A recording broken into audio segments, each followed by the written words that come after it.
Hello everyone, my name is Nsisong Akpanodo.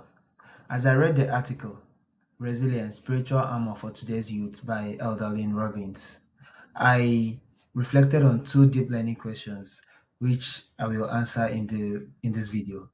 Now, the first question I reflected on was, how have challenges and setbacks helped shape the person you are or the person you are becoming?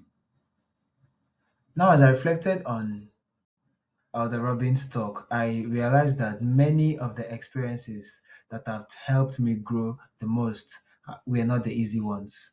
Challenges and setbacks have taught me lessons that success alone could never teach me. As someone who is pursuing a career in information technology, I have worked on projects that seemed overwhelming at first, especially when I had to learn new technologies or solve problems on my own.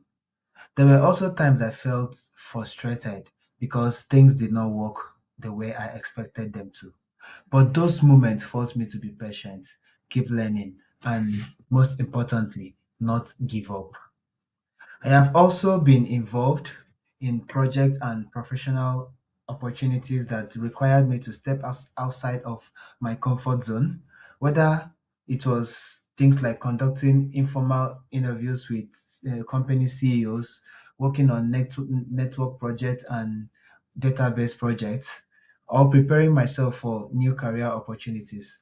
I have learned that growth usually comes when I am willing to face difficult situations instead of running away from them.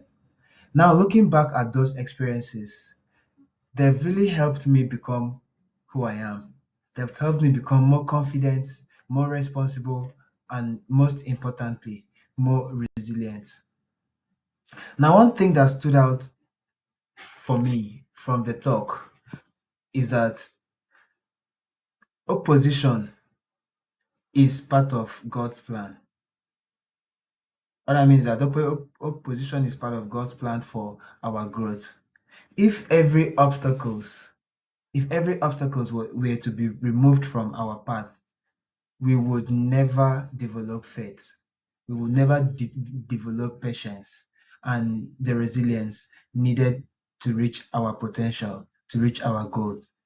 Challenges may not always be enjoyable in the moment, but they often become some of our greatest teachers. Now, the second question I reflected on was, in a world full of opinions and quick answers, how can we learn to trust personal revelation and make our own decisions? I think this is most especially important today because we live in a world where information is readily available. Social media, search engines, and technology can give us thousands of opinions in seconds, especially in this AI world. While those resources can be very helpful, they cannot replace the personal revelation and guidance from the Holy Ghost.